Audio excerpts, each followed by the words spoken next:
आज कैसा रहा आपका? आपकी बात है। हम्म?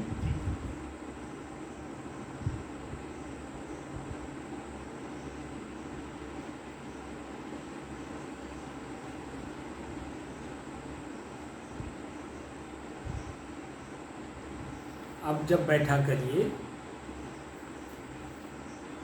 तो जो प्रक्रिया 5 नवंबर 2021 को किए थे उन प्रक्रियाओं को भी देख करके तब आप ऊपर जाया करिए। क्यों? जी। डायरेक्ट मत जाया करिए, इसलिए कि जब भीतर चेतना रहेगा और चेतना के साथ जब जाएंगे तो आपको पता रहेगा। जैसे जब हम छत पे चढ़ते हैं तो हमें पता रहता है कि हम कितनी सीढ़ी चढ़े, तो कैसे चढ़े थे। सीढ़ी दाएं है कि बाएं है, नीचे है कि ऊपर है,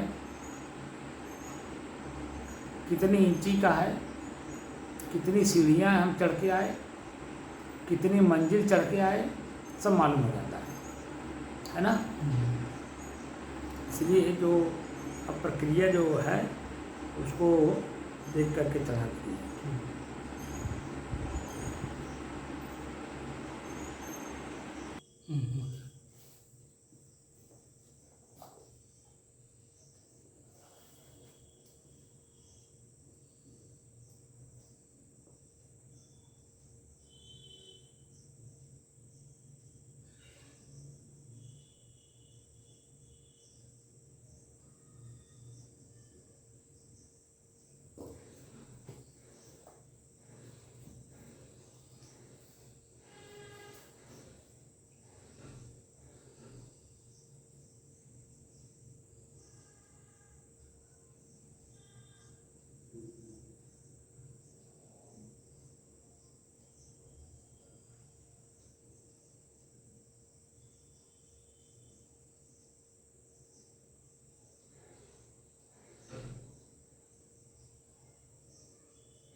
अपने ही चंचल मन को अपने ही बस में करके एकाग्रता, स्थिरता एवं स्वयं अपने आप में शांति का अनुभव करने के बाद स्वयं मैं कौन हूँ को जानने की दृष्टि से साधना करते करते आज 1334 दिन हो गए। तारीख 2 जुलाई सन 2025, दिन बुधवार, सायंकाल का समय।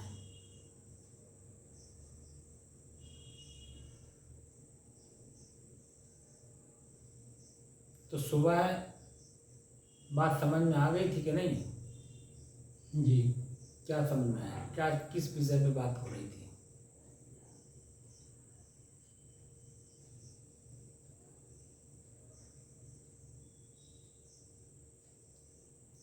समाधि के बारे में बात हो रही थी। समाधि 3 प्रकार की होती है। तो तीसरे में तो भी हम लोगों को जाना नहीं। 2 की चर्चा हो रही थी। जी। एक होती समाधि, एक होती निर्विकल्प समाधि। जी। तो समाधि में तो देखा जा रहा है कि सभी लोग जा रहे हैं। जी। अगर वो समाधि में ना रहे, चींटी से मनुष्य तक अगर समाधि में ना रहे, तुरंत ही आग जला देगी जिसको क्रोध कहते हैं। जी जी।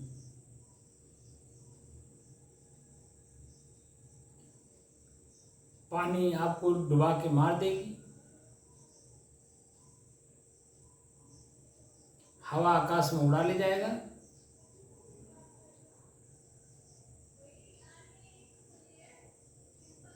यानी कष्ट ही कष्ट मिलेगा। इसका तात्पर्य हुआ कि आप किसी से भी कहीं भी किसी भी प्रकार से धोखा खा सकते हैं। आपकी मृत्यु कभी भी कहीं भी हो सकती है और कोई भी कर सकता है।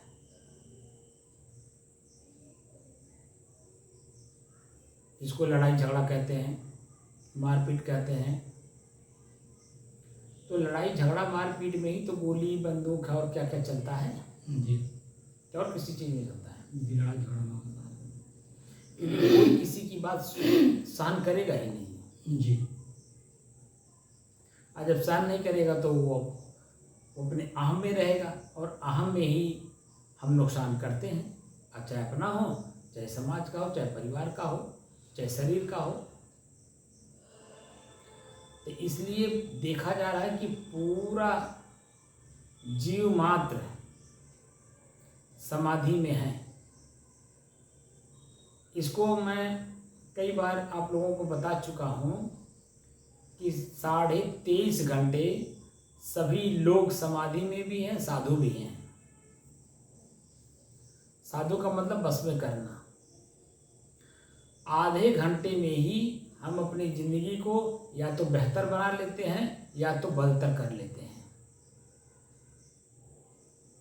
जैसे मान लीजिए हम लोग कल शाम को इतने टाइम बैठे थे ध्यान में, ध्यान बड़ी अच्छी हुई, हम एक दूसरे को आदान प्रदान किए। अभी वर्तमान में हम लोग बैठे हैं, 24 घंटा बीत गया, ठीक है। अभी वर्तमान में बात बात में कोई बात बढ़ जाए, विवाद हो जाए हमारे और आपके बीच में। आपकी उम्र भले 75 साल, 76 साल, 77 साल, 78 साल की हो, भले हमारी उम्र 53 साल की हो, लेकिन जब वाद विवाद बढ़ जाता है तो मन की गति बढ़ जाती है। तो उस मन की गति में आप अपने हम में आ जाएंगे और हम अपने हम में आ जाएंगे। तब क्या होगा? तो ऐसी स्थिति ही सबकी बन रही है। किसी को भी देखिए, पति पत्नी को देखिए, पिता पुत्र को देखिए, सास पतोह को देखिए,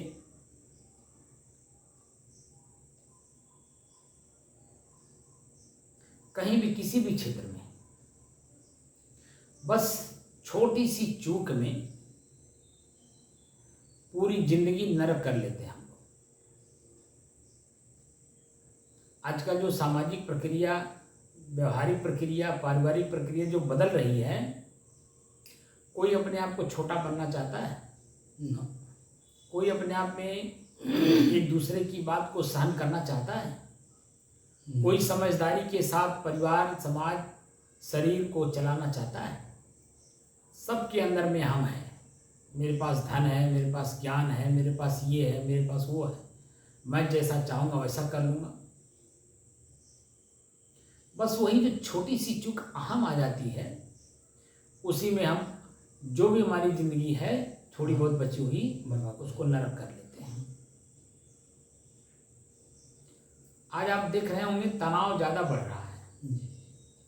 उसका कारण यही है, कोई किसी से कम नहीं है। कोई नम्र होना ही नहीं चाहता है। जब आप नम्र नहीं होंगे तो क्या होगा? आग भभकेगी, जलेगी और जलाएगी। आग कितने रूपों में चलता है? वही आग खाना बनाता है, वही आग जला करके पूरा घर स्वाहा कर देता है।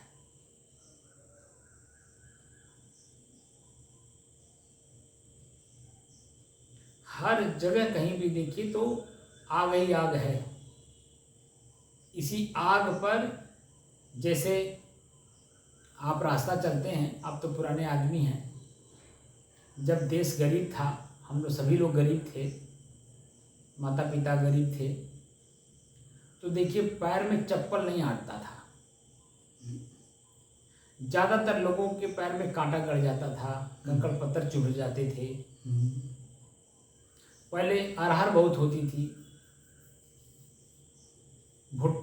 मक्का बहुत होता था, बाजरा होता था, तो इनकी खूंटियाँ देखिए पैर में गड़ जाते थे।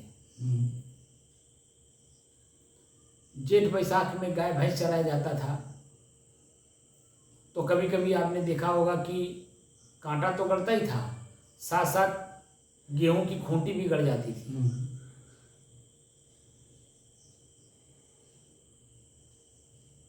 पूरे पृथ्वी पर कोई व्यक्ति चमड़ा नहीं बिछा सकता है, लेकिन अपने पैर में अगर वो पहन लिया जूता चप्पल, तो कभी भी कहीं भी जा सकता है कि नहीं? जा सकता है। तो जब हम लोग के पास कुछ नहीं था तो पैर में कांटा गड़ता था और पैर बचा के हम लोग चलते थे। बचा के चलने के बाद भी जो लोग चुभ जाता था। लेकिन जैसे जैसे मेहनत मजदूरी किए, अपने पास धन संपत्तियां हुई, एक नहीं 3-3 4-4 जोड़ियां चप्पल जूते होंगे, और कोई भी चप्पल जूता कहीं भी किसी भी समय पहन करके आप जाइए, कभी कहीं कांटा नहीं गड़ता है, ना कंकड़ पत्थर चुभते हैं। खेत में जाइए तो ना जब कांटा नहीं गड़ेगा तो खूंटी कैसे गड़ेगी? क्योंकि पैर में आपने चप्पल जूता पहन लिया, मतलब चेतना में है, और चेतना में रह करके हम सभी ये काम कर रहे हैं। ऐसे ही हम पूरे समाज को नहीं बदल सकते, लेकिन हम अपने आप को बदल सकते हैं कि नहीं? जी, बदल सकते हैं। हम सहनशील हो सकते हैं, हम नम्र भी हो सकते हैं, हम समझदार भी हो सकते हैं, हम शांत भी रह सकते हैं, हम अपने आप को निर्धन भी बना सकते हैं। भले हमारे पास धन संपत्ति है, जी जी, जैसा बदल सकते हैं। लेकिन हम अपने को निर्धन बन सकते हैं। जी। मतलब छोटी से छोटी चीज़ें जो मनुष्यता की हैं, दया, क्षमा, संतोष, धैर्य, विचार, विवेक, गुरुभक्ति, नम्रता, कोमलता, जो दैवी गुण हैं, हम इसका पालन कर सकते हैं कि नहीं? जी। और जब हम इसका पालन करेंगे तो हमारे भीतर से कभी जलन होगी नहीं, शांति रहेगी। हम किसी भी व्यक्ति को अहम पूर्वक बात नहीं करेंगे, ना आकड़ के बात करेंगे, और ना ही हम आकड़ेंगे कि हमसे बात नहीं कर रहे हैं तो हम इनसे क्यों बात करें। हम खुद टोक देंगे। हम आपको एक बार बताए थे जी। कि हम लोग जबलपुर गए, हमारे साथ में जज साहब थे, उमेश चंद्र यादव जी। जी। तो वो तो भाई जीवन भर जजी किए हैं, एकांत कमरा में रह के, ठीक है। तो वो यात्रा करते हैं तो वो पास के सीट वाले व्यक्ति से भी बात नहीं करते हैं, तो मैंने देखा। और मैं उन्हीं के साथ रहता हूँ तो पूरे कंपार्टमेंट को अपना बना लेता हूँ, और सब एक दूसरे के खुश होकर के चलते हैं, एक दूसरे को सब लोग कोऑपरेट करते हैं। वो देख करके आश्चर्य रह जाते हैं, कहते हैं आप कैसे कर लेते हैं? हम कहते हैं हम लोग साधु हैं, हम सब के हैं, सब हमारे हैं, ये हमारी परिभाषा है। हम अहम भाव में आ ही नहीं सकते हैं। तो मनुष्य हमें बनना है ना। साधु का मतलब सज्जन व्यक्ति। जी। सज्जन व्यक्ति कौन होता है? मनुष्य होता है, आकड़ू नहीं होता है। अंदर में भाव बना रखा है कि मेरे पास ये है, मैं ऐसा कर सकता हूँ, मैं वैसा कर सकता हूँ, क्या कर सकते हैं, यही देखा जा रहा है। सब कुछ होते हुए भी, जैसे शुगर हो गया, सब कुछ होते हुए भी वो मीठा नहीं खा सकता, क्योंकि प्रकृति उसको बदल दी।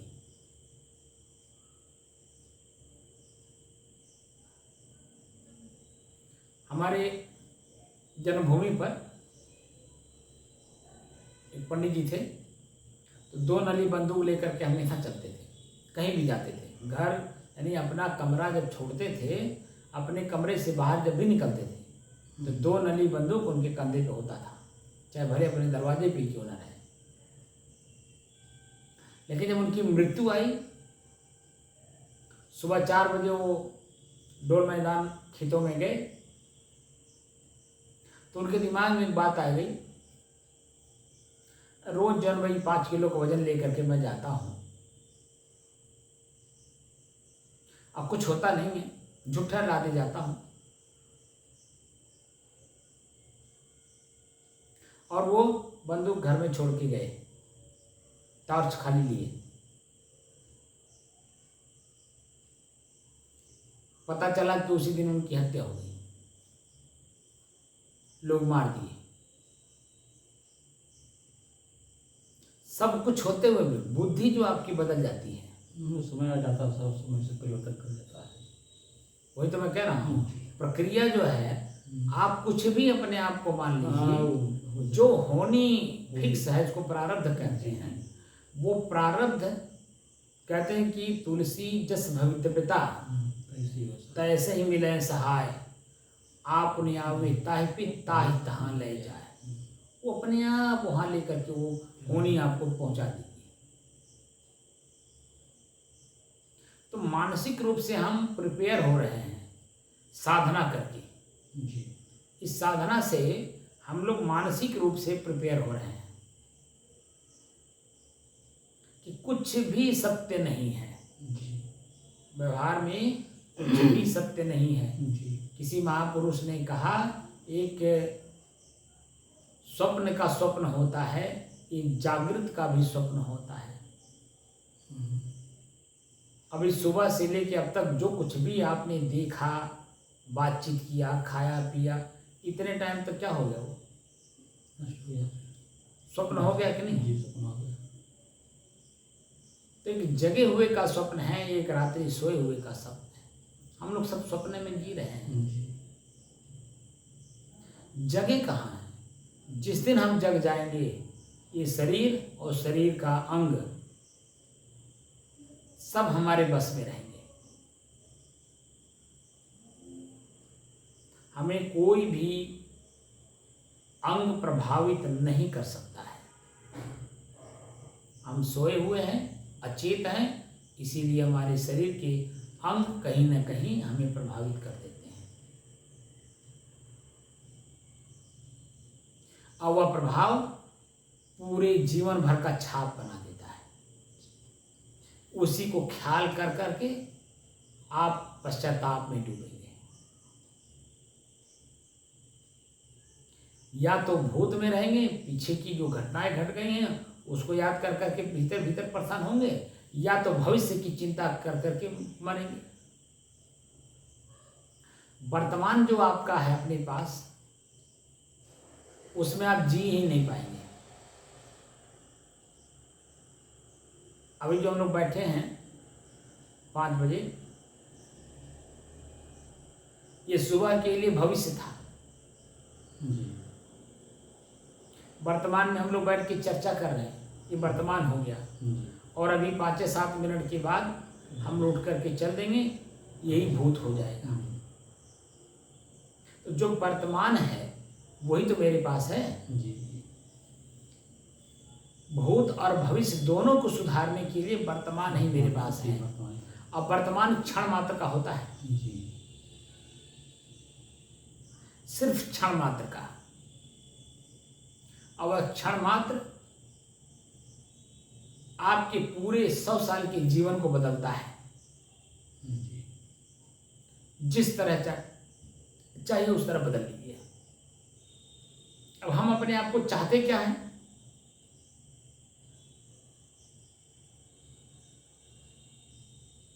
मोक्ष, कि दुख का कारण शरीर ही है जी। और शरीर से हम मुक्त होना चाहते हैं। जी। तो शरीर को हम पढ़ते ही नहीं ना। जैसे हम बीड़ी पी रहे हैं, बीड़ी पीते पीते पीते पीते मालूम हुआ कि ये मेरे लिए दुख का कारण बन गया, मुंह में फच्छा वो कट गया, तो वो धीरे धीरे कैंसर का रूप लेने लगा, या जो कुछ भी है, यानी एक बुरा महसूस होने लगा। तो अब वो जो बीड़ी है, बीड़ी बिना छोड़े जो उससे उत्पन्न दुख हो रहा है, क्या वो गायब होगा? नहीं गायब होगा। क्या उससे छुटकारा मिलेगा? तो बीड़ी छोड़ना पड़ेगा कि नहीं? जी। बीड़ी तो मैं एक छोटा सा उदाहरण दे रहा हूँ। जी जी जी। सबसे बड़ा उदाहरण है आपकी वासना। जी। ये बीड़ी उड़ी तो हम्म। छोटी छोटी चीज़ें हैं। जी। छोटी छोटी चीज़ों से ही 1-1 रुपया से ही पहले 1-1 पैसा मिलता था, लोग गोलक में रखते थे, 150 रुपया होता था तो बहुत बड़ा काम होता था। अब तो वो पुराने पैसे तो ख़त्म हो गए, अब रुपया रुपया इकट्ठा हो रहा है। तो रुपया रुपया इकट्ठा करने से 1000, 2000, 10,000, 5,000 हो रहा बच्चों की गोलक में, उससे कुछ अपना काम कर रहे हैं। जो बड़े लोग हैं वो 1000-1000 रुपये इकट्ठा कर रहे हैं, तो लाख करोड़ तक जा रहे हैं, तो उससे कुछ काम कर रहे हैं। ऐसे ही हमारे शरीर में जो बुराइयां हैं, पहले तो मोटी मोटी बुराइयों को त्याग करिए, उसके बाद जो सूक्ष्म है भीतर, सूक्ष्म शरीर में निंदा, चुगली, ईर्ष्या, जलन, क्रोध, लोभ, मोह, एक एक करके देखिए, जानिए, समझिए और परित्याग करने की कोशिश करिए। कितने समय में वो आपके जीवन से बाहर हो रहा है, और बाहर होने के बाद भी सतर्क नहीं रहेंगे तो कब आपके ऊपर प्रभाव डाल देगा कोई पता नहीं है। इसीलिए मैं भी आपको जो कहा कि अब सीधे जन्म समाधि में न जाइए।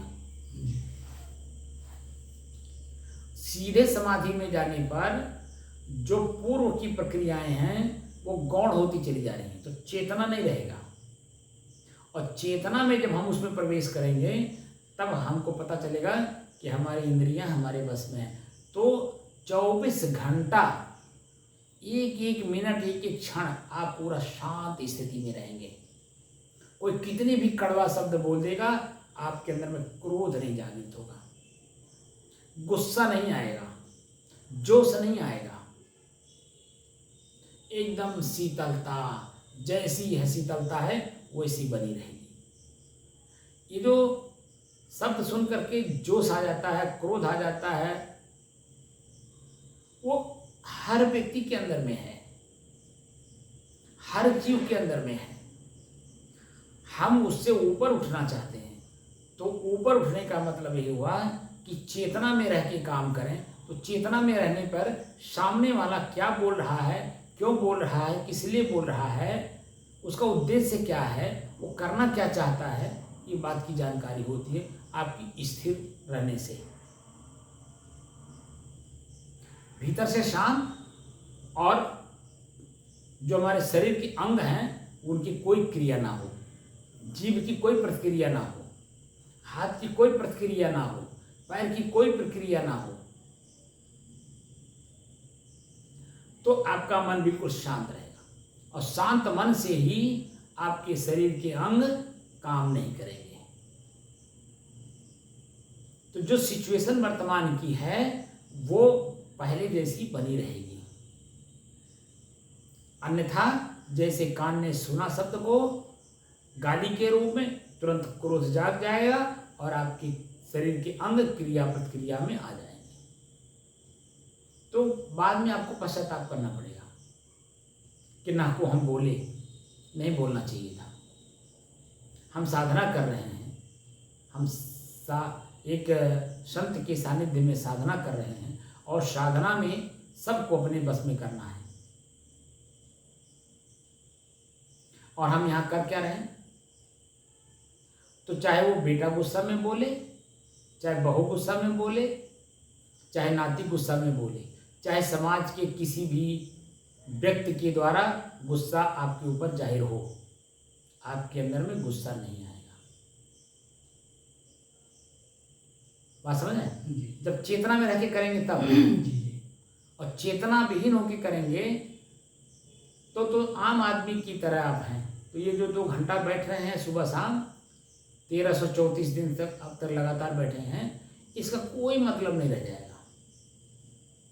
क्योंकि ये मन, इंद्रियां, शरीर कब कहाँ कैसे किस रूप में आपको कहाँ पर भटका देंगी कुछ पता नहीं है। तो ये जो शांति की स्थिति निर्विकल्प समाधि की बनी अभी तक ले, मन में कोई कल्पना नहीं। जब हम लोग बैठते हैं तो कुछ भी नहीं रह जाता है, बस थोड़ी 5 7 10 मिनट के अंदर में बिल्कुल शरीर के सारे अंग, सब कण प्रतिकण जितने भी हैं सब शिथिल हो जाते हैं। और शिथिल होने के बाद अपने शरीर का ज्ञान नहीं रहता, हम कहाँ बैठे हैं, क्या करने बैठे हैं, तो बस झूमने लगते हैं झलुआ की तरह।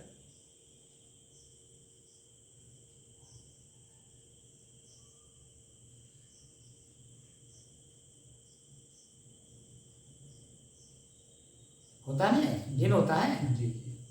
लेकिन अब जब हम मतलब बिल्कुल चेतना में रहेंगे तो शरीर ऐसे रहेगी और भीतर से बिल्कुल आपको महसूस होगा कि कितना हल्का है, शांत वातावरण।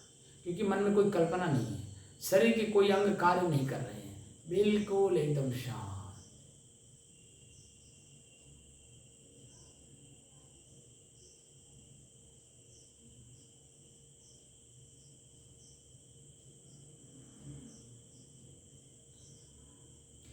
ये जो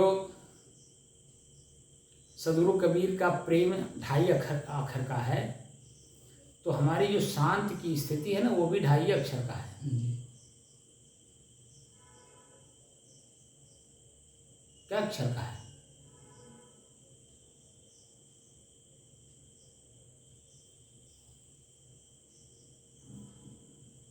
उसी प्रेम में या शांति में जब आप जाएंगे तो संवेदना जागृत होती है।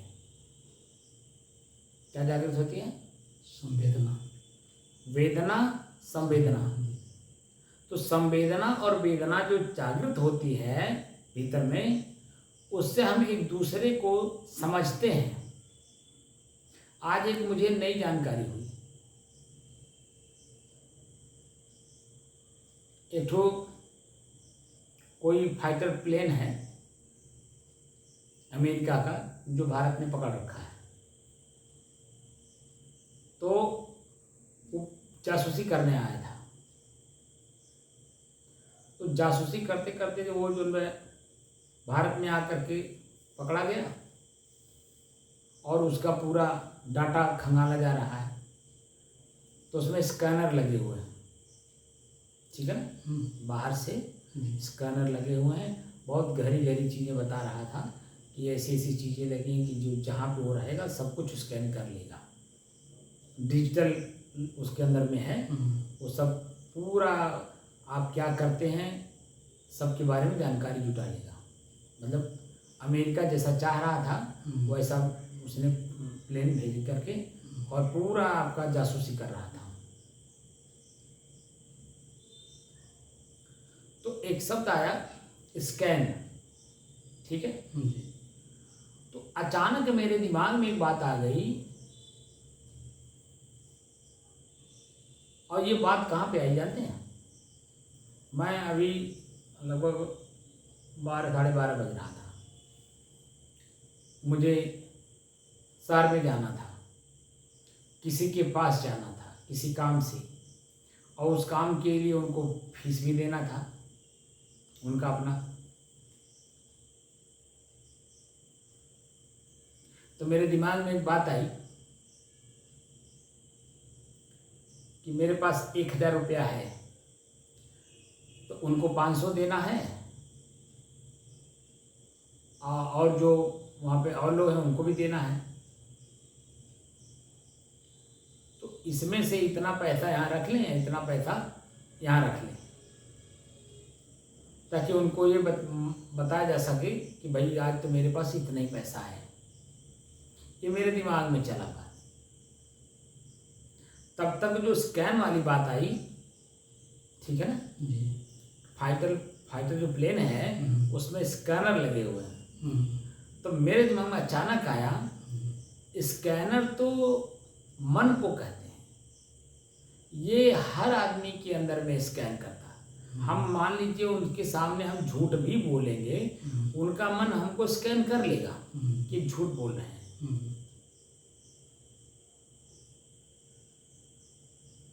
तो हम ऐसा काम क्यों करें कि वो हमको स्कैन करें? जैसा मैं हूं वैसे ही रहूं, वो स्कैन करें। तो उससे क्या है, उनकी हमारी जो अभी तक ले 2007 से और अब तक उनके जो हमारे संबंध हैं वो यथावत बने रहे। क्योंकि उनको पता है कि वो सच बोलते हैं, एक पैसा भी झूठ नहीं बोलते। और यहाँ मेरे दिमाग में क्या चल रहा था, वहाँ मैं जब गया तो मुझे कुछ कहने की जरूरत नहीं पड़ी, क्योंकि वो जो स्कैन करने वाली भाषा दिमाग में आया कि मन किसी भी प्रकार से एक दूसरे को स्कैन कर लेता है। क्योंकि जो मेरे पास मन है वो आपके पास भी है, जो आपके पास हो मेरे पास है जी। तो स्कैन करने का जो काम करता है वो मन करता है जी। और मन तुरंत जो है पकड़ में आ जाता है कि आप गलती कर रहे हो, तो हम ऐसा काम करें क्यों? तो मन भी स्कैनर है जी। अब जैसे भारत में वो फाइटर प्लेन आया, वो समझ रहा था कि जनवे वो नहीं समझ पाएंगे, ठीक है। लेकिन जैसे ही भारतीय एयर स्पेस में वो घुसा, वैसे ही उसके सारे पार्ट्स को जाम कर दिए गए। समझ रहे हैं क्यों? क्योंकि वो जो जैमर है, जैमर को जो चलाने वाले लोग थे, उनके दिमाग में बात आ गई कि ये अचानक कैसे हमारे एयर स्पेस में आ गया, बिना सिग्नल दिए, बिना संकेत किए। तो उनके दिमाग में बात आ गई कि कोई न कोई इस तरह की जहमत उठा रहा है जो उसको नहीं करना चाहिए।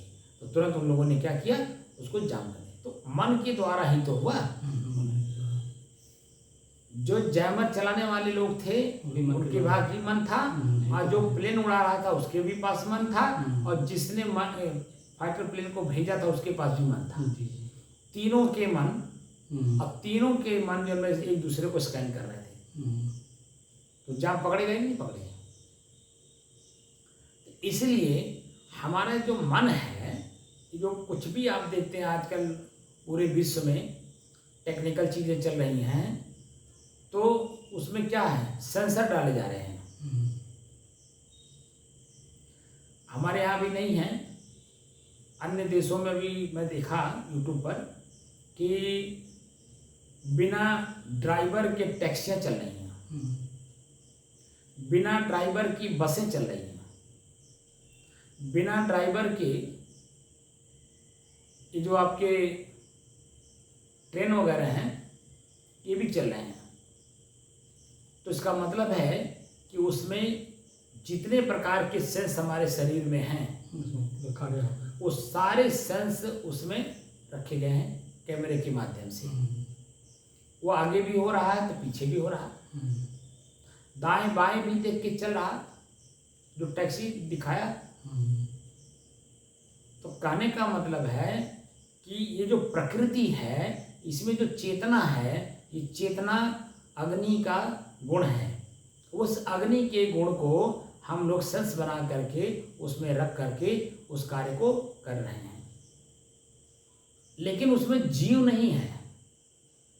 जैसे शरीर में हमारे मैं स्वयं हूँ, तो उसको कौन जान रहा है? जो हमारे शरीर में क्रियाएं प्रतिक्रियाएं होती है अपने आप में प्रकृति के नियमानुसार, उसको कौन जान रहा है? उस कार्य में उसको नहीं कोई जान सकता। इस कार में जो हमारा शरीर बॉडी है, कार, इसका जो मैं मालिक हूं, मैं इसको समझ रहा हूं, लेकिन उस कार को नहीं समझ रहा है, क्योंकि वो इतनी बड़ी चीज उसमें लगी ही नहीं है जो होनी चाहिए।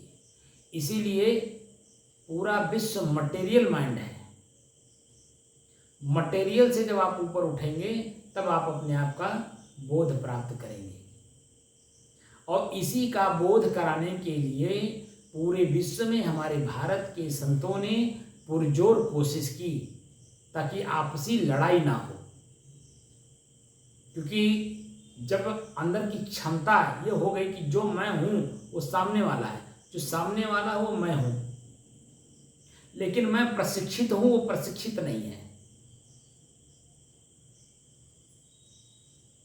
तो उसकी गलती क्षम्य हो सकती है, आप क्षमा कर देंगे। लेकिन जब दोनों एक जैसे रहेंगे तो कौन किसकी गलती क्षमा करेगा? क्यों? जैसे पिता और पुत्र हैं तो पुत्र गलती पे गलती करता है, लेकिन पिता को अपने पुत्र के हर गलती को क्षमा करना पड़ता है। जब वही पुत्र, उसकी शादी होकर के एक बच्चा हो जाता है, जब वही बच्चा उसके साथ गलती करता है तो वो भी अपने पिता की जगह पे आकर के वो भी क्षमा करता है। ये प्रकृति के नियमानुसार है कि नहीं? जी बिल्कुल। तो हमको भी चाहिए कि मैं पिता तुल्य हूँ। कई बार मैं आप लोगों को बता भी चुका हूँ, पूरे समाज के माता पिता हैं संत। सारी गलतियों को क्षमा करते हुए उन्हें, माने समाज को संत ज्ञान देते हैं, जानकारी देते हैं कि बेटा तुम जो ये कर रहे हो ना, ये अगले ही क्षण नहीं रहने वाला है। ये सिर्फ तुम्हारे जीवन में पश्चाताप के अलावा कुछ नहीं हाथ देगा। और ये घटनाएं घटती हैं, लोग इसीलिए तो संत के सामने जाकर के झुकते हैं, क्योंकि उनको पता है अगला क्षण, जिसे भगवान शंकर जी को कहते हैं वो त्रिनेत्रधारी थे, 3 नेत्र उनके थे। जैसे 2 नेत्र तो सबके ही है, तीसरा यहाँ बताते हैं। तो यहाँ का मतलब क्या? परिणाम।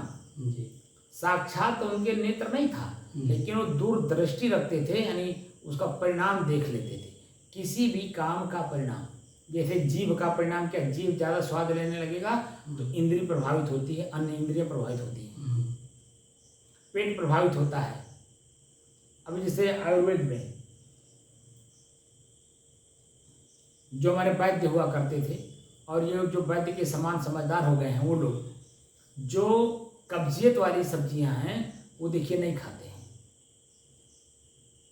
जैसे कोहड़ा हो गया, जैसे बंडा हो गया, अरवी हो गई, जो कब्जियत वाली है, उसको देखिए अगर खाना भी हो कभी कभार तो बस थोड़ा सा लेंगे, तो इसका मतलब है कि जीभ को स्वाद तो लगता है, लेकिन पेट में जाने के बाद पेट का क्या हालत करता है?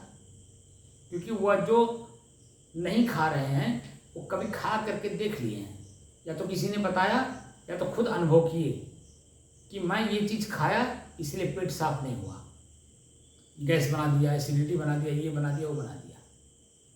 तो खुद हम जब शरीर को पढ़ते हैं शांत मन से, तो हमारा भोजन क्या होना चाहिए, शरीर को हमें क्या देना है, तो जीभ को नहीं देखा जाता है, तब वहाँ आवश्यकताएं देखी जाती हैं।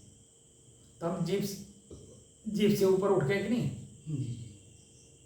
तो शरीर को हम वही देंगे जिससे कि पेट साफ हो जाए, ताकत भी शरीर को दे, रस भी बने, खून भी बने, वीर्य भी बने, हर प्रकार की क्षमता दे और पेट भी साफ होता रहे। तो हर तरह की चीज़ें हम देख करके काम करते हैं। तो आप एक तरफा खाली जीभ का स्वाद नहीं देखते। तो हमारा मानसिक स्थिति सर्वांगीण विकास होकर के काम करता है, क्योंकि हम शांत भाव से हैं, वर्तमान में हैं, हम कहाँ पर हैं, क्या कर रहे हैं, क्या खा रहे हैं, इसका परिणाम क्या होगा, सब कुछ देख लेते हैं। इसीलिए मैं कह रहा हूँ कि अब जब हम साधना करने बैठें तो चेतना में रह के करें, पूर्व की प्रक्रियाओं को देख करके करें, ताकि हम ये समझ सकें कि कितनी सीढ़ी हम ऊपर चढ़े। छत पे वास्तव में मैं पहुंच गया या अभी छत पर पहुंचने के लिए कुछ सीढ़ियां बाकी हैं? हमारा छत क्या है? स्वरूप स्थिति, जिसको गीता में आत्म स्थिति कहते हैं। आत्मसंस्थम मन कृत्वा किंचिदपि न चिंतेत। जहाँ किसी भी प्रकार की चिंता, फिक्र, चिंतन कुछ भी ना हो, वो जो स्थिति बनती है वो आत्म स्थिति बनती है। वहाँ कोई कल्पना, वासना, इच्छा, कामना कुछ नहीं रहता है, बस वहाँ सिर्फ आप रहते हैं। जब हम छत पे चढ़ जाते हैं तो किसी प्रकार का कोई डर भय रहता है कि सीढ़ी पर चढ़ रहे हैं तो गिर के फिसल जाएंगे, फिसल करके गिर जाएंगे, चोट खा जाएंगे, हाथ टूट जाएगा, पैर टूट जाएगा, दांत टूट जाएगा। तो चढ़ते पर सावधानी रहती है। चढ़ते समय सावधानी बरतनी पड़ती है कि ताकि हम सावधानी पूर्वक ऊपर छत पे पहुंच जाए, नीचे गिरने ना पाए। और जब हम छत पे चढ़ जाते हैं सारी सावधानी खत्म, एकदम खुशहाली आ जाती है, प्रसन्नता हो जाती है कि मैं छत पर चढ़ गया। तो हमारा स्वरूप स्थित छत है, उस छत पर हमें चढ़ना है। और उस छत पे चढ़ने के लिए हमको स्वयं को पढ़ना पड़ रहा है कि मैं कितनी सीढ़ी ऊपर चढ़ा, और चढ़ करके जहाँ मैं पहुँचा नीचे भी देखा करें कि कितनी ऊंचाई मैंने प्राप्त की। क्योंकि एक साखी मैंने आप लोगों को बताया था कि सुरहुर पेड़ अगाध फल है, सुरहुर पेड़ अगाध फल, पंछी मरिया झूर, चढ़े तो चाखे प्रेम रस, गिरे तो चकनाचूर। तो हमें नीचे से भी ऊपर देखना पड़ेगा कि कितनी ऊंचाई में आया, यानी कितना सहनशील बना। बात समझ रहे हैं? तो हमें जो वर्तमान की क्रिया प्रतिक्रिया लोग करते हैं हमारे ऊपर, उससे हम सावधान रहेंगे, सतर्क रहेंगे और अपनी शांति को यथावत बनाए रहेंगे। तो किसी भी प्रकार की कोई शब्द मेरे जीवन में, मेरे कान के पास आया तो क्रोध नहीं जागृत होगा। आँख ने किसी भी क्रिया प्रतिक्रिया को देखा तो वहाँ क्रोध नहीं जागृत होगा। तो ये हाथ कंट्रोल में रहेगा, ना डंडा उठाएगा, न ईंटा पाथर उठाएगा, न कोई अन्य साधन उठाएगा। तो क्या होगा कि कोई कितना भी क्रिया प्रतिक्रिया करता रहे, आप अगर उसका प्रतिक्रिया नहीं दे रहे हैं, वो तो चाहता है कि ये प्रतिक्रिया करें तो हम आगे बढ़ें। और जब हम प्रतिक्रिया ही नहीं देंगे तो कितना क्रिया प्रतिक्रिया करेगा। जैसे उदाहरण के तौर पे 2007 में मैं यहाँ महंत बना, कितनी बुराई थी इस आश्रम में, ये आपने देखा होगा। इसके बारे में जानते हैं नहीं? जी जानते हैं ना? हमारे ऊपर कितने प्रकार से जब मैं धावा बोला गया, लेकिन मैंने किसी भी प्रकार का उसको कोई जवाब नहीं दिया। मेरे सर में चोट भी मारा गया, मैं चोट भी खाया, लेकिन मैंने क्रिया का प्रतिक्रिया नहीं दिया। तो आज स्थिति क्या है? हम लोग साधनारत हैं, इसी आश्रम में कितनी शांति है कि नहीं? उसके बाद भी वो तो एक व्यक्ति का था, और यहाँ मैं ये देख रहा हूँ वो तो एक व्यक्ति मैंने तत्काल दिखाई दे दिया। लेकिन यहाँ जैसे जैसे आपका समय व्यतीत होता जा रहा है, वैसे वैसे देखा जा रहा है कि जितने भी लोग आपसे मिल रहे हैं वो आपके ऊपर ऐसे ऐसे शब्द का प्रयोग करते हैं, ऐसी ऐसी क्रिया आपके सामने करते हैं जहाँ आपके अंदर में क्रोध जागृत हो जाए। और क्रोध जागृत हो जाएगा तो क्या होगा? प्रतिक्रिया करेगा, और प्रतिक्रिया करेगा तो क्या होगा? बढ़ता जाएगा। जो नहीं होना चाहिए आश्रम के अंदर में वो होने लगेगा। इसलिए मैं इस बात पे एकदम बिल्कुल सतर्क रहता हूँ कि मैं अपने आप से प्रश्न करता तुम हो कौन? तो एक उत्तर मिलता है तुम साधु हो। तो साधु का क्या कर्तव्य होता है? साधु का पाठ क्या होता है? तो उत्तर मिलता है सहनशील। सहन करना आपका काम है। आपके साथ कोई मान दे या अपमान करे, दोनों में सम रहना है तो समाधि आपकी लगेगी। अगर दोनों में सम नहीं है तो समाधि लगी नहीं सकती। जैसे आम आदमी वैसे आप खास आदमी। तो आम और खास में क्या अंतर है? आम और खास में अंतर यही रहता है कि खास सहनशील होता है, किसी भी प्रकार के दुर्व्यवहार उसके जीवन में नहीं होते, तब वो खास होता है। अगर दुर्व्यवहार चाहे वो मोटी मोटा हो चाहे सूक्ष्म हो, किसी भी प्रकार का दुर्व्यवहार अगर शरीर में, मन में, इंद्रियों में अगर है तो निश्चित है कि आप खास नहीं बन सकते। अगर खास बन भी गए तो थोड़े समय तक सिर्फ आपकी ख्याति रहेगी, बाकी आप डाउन हो जाएंगे। आपकी यथास्थिति बनाए रखने के लिए आपको स्वयं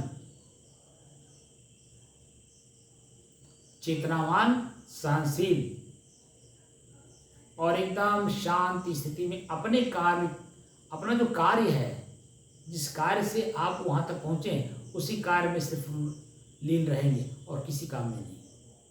तब आपकी अहमियत पूरे जीवन, यही समाज, यही परिवार, यही शरीर, ये प्रकृति, सब कुछ आपके अनुकूल रहता है। अगर आप चेतनावान नहीं हैं तो यही शरीर, यही इंद्रियां कब कहाँ आपको धोखा दे देंगी, कब आप अपने पद से च्युत हो जाएंगे, कुछ पता नहीं है। तो इसलिए समाधि, सम धन आदि, आदि और व्याधि, सुख और दुख, दोनों के मध्य में रह करके हम लोगों को काम करना है। तो ये व्यवहारिक प्रक्रिया में चींटी से लेकर के मनुष्य तक सभी लोग समाधि में हैं, तभी उनका जीवन 10 साल, 20 साल, 50 साल, 100 साल वो जी पा रहे हैं, अन्यथा वो वहीं मार दिए जाए। सही गलत? सही है, सही। अब हम लोग जो साधना कर रहे हैं वो विकल्प ढूंढने के लिए, निर्विकल्प होने के लिए, निर्विकल्प समाधि, किसी भी तरह का कोई संकल्प नहीं और संकल्प में विकल्प नहीं, बिल्कुल जो मैं हूं, जैसा हूं वैसे रहने का अभ्यास कर रहे हैं। तो उसके लिए जितने प्रकार की मन के अंदर में कल्पना है, उस सभी कल्पनाओं को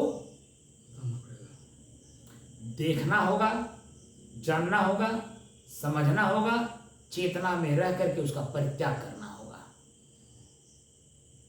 और मैं जैसा हूं, उस कर्म को करने से पहले, कर्म करते समय, कर्म के बाद, तीनों काल में जो मैं हूं, जैसा हूं, जिस रूप में हूं, वैसे बने रहूं। हमारे उसमें किसी प्रकार की कोई ऊंचाई या नीचाई न आने पाए। जो मध्य है स्थिति हमारी खुद की, वो हमारी बनी रहे। तो क्रिया को, प्रतिक्रिया को जब हम अलग से देखते हैं तभी उसको रोक पाते हैं, और जब तक हम उसी में लीन हैं हम नहीं रोक पाते, क्योंकि आदती है ना। और ये आदत कब से है कुछ पता नहीं है। एक आदत तो इस जीवन का रहता है, कोई 10 साल से बीड़ी पी रहा है, कोई 20 साल से पी रहा है, कोई 5 साल से पी रहा है, कोई साल भर से पी रहा है।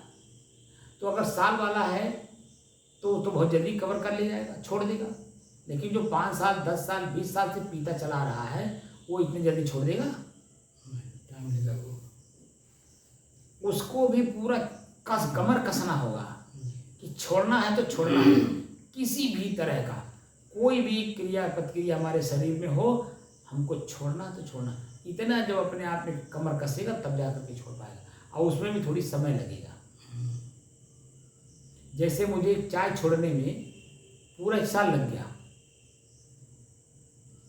अब बताइए, छोटा सा चाय और 1 साल लग गया, क्योंकि वो मेरे जीभ पर या मांसपेशियों में ऐसा घर कर लिया था कि चाय देखते या चाय सुनते ही हमारी इच्छा हो जाती थी कि चाय हमें चाहिए। समझ रहे? और जब से छूट गया है, चाय लोग ला करके सामने रखते हैं, फिर भी अंदर से होता है यार हम चाय पीते नहीं हैं।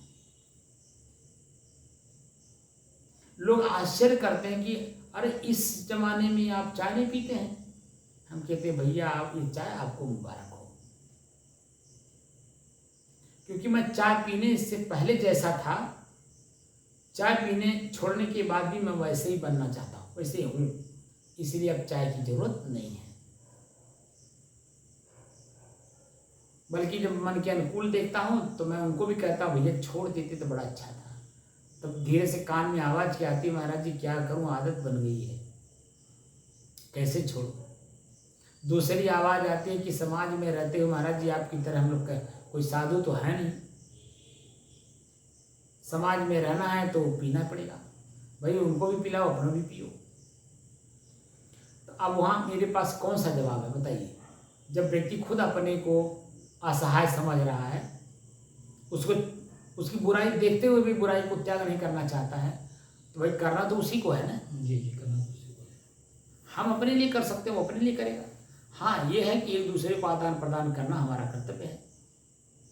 सदगुरु कबीर के ज्ञान के अनुसार दे धक्का दुई और, तो धक्का का मतलब लोग समझते हैं ढकेल देना, उसका हाथ टूट जाए, पैर टूट जाए, दांत टूट जाए, मर जाए, ऐसा लोग समझते हैं।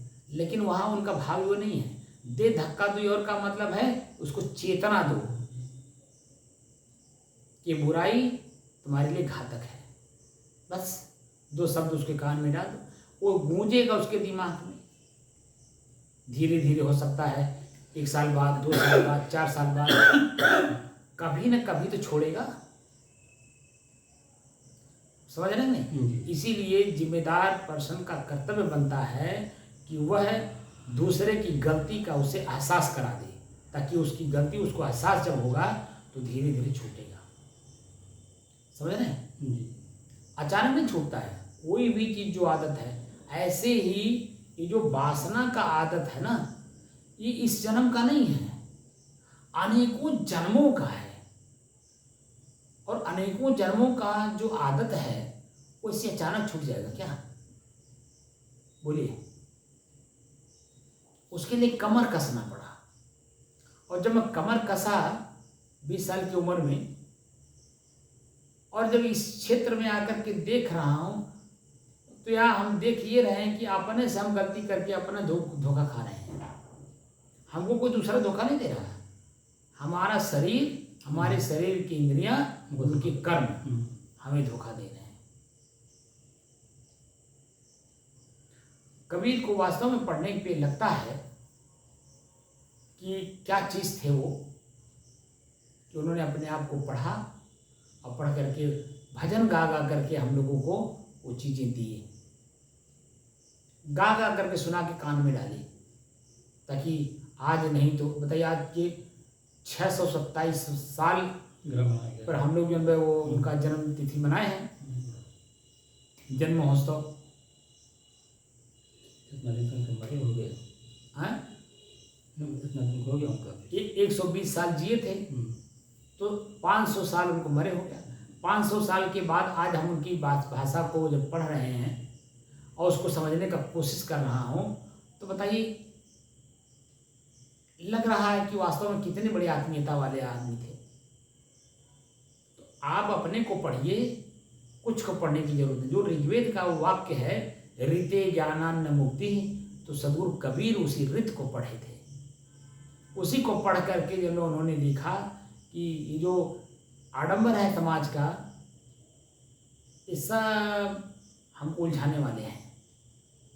किसी भी प्रकार की क्रिया या प्रतिक्रिया ये हमें उलझाते हैं, इसमें उलझने की जरूरत नहीं है। इसलिए ठंडी, गर्मी, भूख, प्यास, मान, अपमान, सब कुछ को सहन करके जो मैं हूं, जैसा हूं, उसे मैं देखूं, जानूं, समझूं और वही हो जाऊं जो मैं हूं। इसीलिए उनकी साधना बड़ी सहज है, सहज देखने में है, लेकिन कितना कठिन है तो आप खुद समझ सकते हैं। यही भाषा मैं जब शुरू में बोलता था आपकी समझ में नहीं आता था, लेकिन लगातार आपके काम करने से, मेरी वाणी सुनने से, अभ्यास करते करते करते करते कुछ समझ बढ़ रही है। और यही लगातार जब आप करेंगे तो अगर शरीर छूट भी जाएगा तो यह अभ्यास बना रहेगा। और जैसे शरीर छूटा, जैसे सुखदेव जी 5 साल में कहते हैं गर्भ में ही जब उनको बैराग हो गया था, तो ये अचानक नहीं होता है। कई जन्मों का आपका मस्तिष्क की कमाई होती है। स्टोर रूम होता है ना मस्तिष्क में, इसको बुद्धि बोलते हैं। वो स्टोर, बुद्धि स्टोर रूम है, वो स्टोर है, उसी अनुसार आपका क्रिया प्रतिक्रिया होता है। तो कहने का तात्पर्य है कि हम अपने को जानें और अपने ही कर्मों से अपने आप को मुक्त करें, और जैसा हूं वैसे रहने का अभ्यास करें।